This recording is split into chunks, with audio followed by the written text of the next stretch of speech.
Hi everyone, I'm Monique Barham, dedicated lymphedema patient advocate and 2022 Australian of the Year South Australian Local Hero. Today I want to share some really exciting news with you.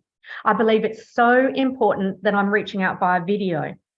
But first, let me explain something. I spend a lot of time communicating with health policymakers and other key stakeholders about lymphedema. And time again, the first question I am asked is, how many people live with lymphedema in Australia? And that question is very quickly followed by, how much does it cost to treat individuals affected by lymphedema?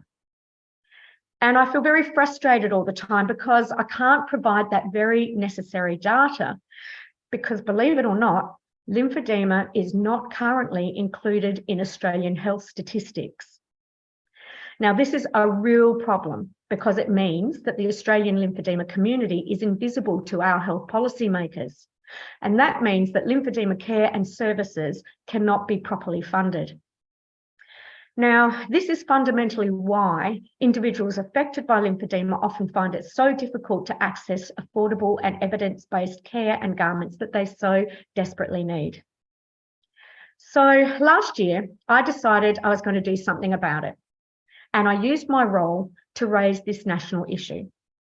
The result was an invitation from the Australian Institute of Health and Welfare to contribute to the first ever report into how many Australians are actually affected by lymphedema. Now, the Australian Institute of Health and Welfare, or AIHW, are an Australian government agency which manages health data and provides reports that go to key policy areas and to our state and federal health ministers.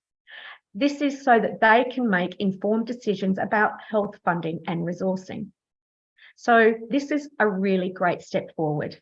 And today, I want to tell you that the first ever AIHW report into lymphedema across Australia, titled, just wait for it, Towards an Estimate of the Prevalence of Lymphedema in Australia, a Data Source Scoping Report 2023, has been released. This is a vital step forward and toward us gaining a better understanding of the true prevalence of lymphedema across Australia. And this report will be a foundational document for the further lymphedema patient advocacy that will follow. I would like to make clear that this report covers all individuals affected by lymphedema across Australia. And in the spirit of nothing about us without us, my invitation into the development of this high-level report has ensured that the Australian lymphedema patient voice has been included. Now, I will be posting a link to the full report on my page, and over the coming weeks, I will be disseminating information from it. I invite anyone or organisation with an interest in improving the health outcomes of the Australian lymphedema community to please take the time to read the report. And if you would like to demonstrate your support for my lymphedema patient advocacy, please go to my page, like, comment, and share my posts. Please remember, your voice and your story is so powerful. If you feel my advocacy work resonates with you, feel free to use my points as a starting point to reach out to your state and federal MP. Let them know why this is so important to you. You might even like to ask them to support my advocacy in Parliament. Before I go, I would like to thank the Chronic Condition Unit at the AIHW for so respectfully and warmly including me in this process. And I also acknowledge the contributions of the Australasian Lymphology Association, the Calvary Public Hospital, Professor Neil Pillar from Flinders University, and the Department of Veterans Affairs.